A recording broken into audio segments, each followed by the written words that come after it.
Nous allons accueillir notre dernière école avec l'école élémentaire de Pamatay.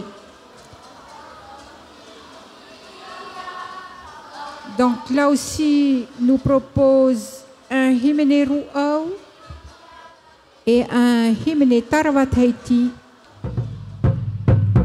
Donc les choristes se placent.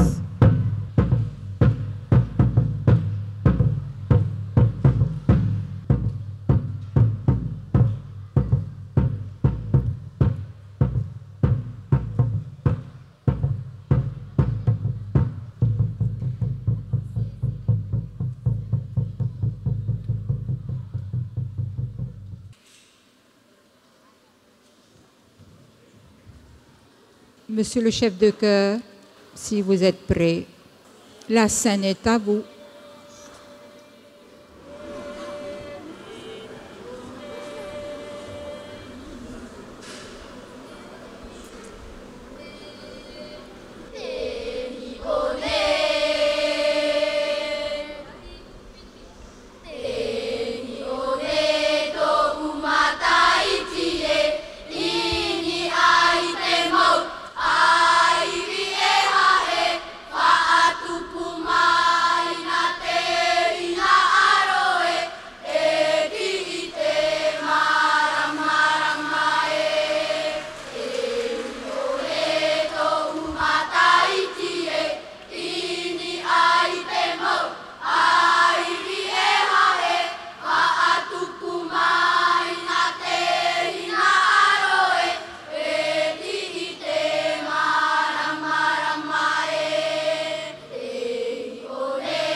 Popo mai tai tatu mo tamat I irutoi taratu himene Ruau.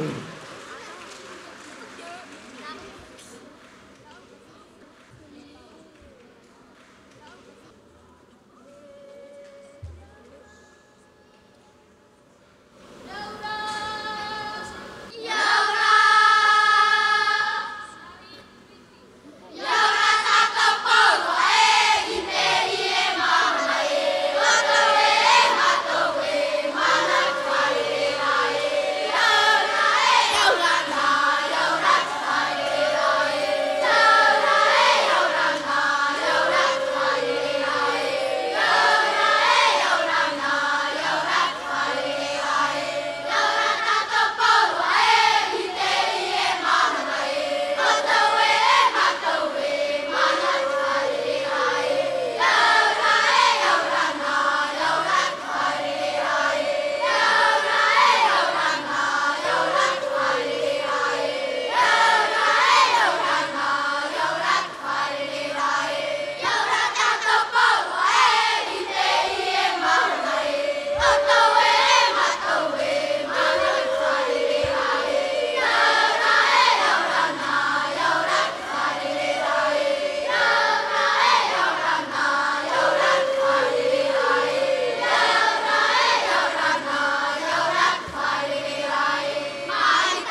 popo mai te tatu mo te mari no te wharehapira no pamata e roto I tarato tarwa taiti.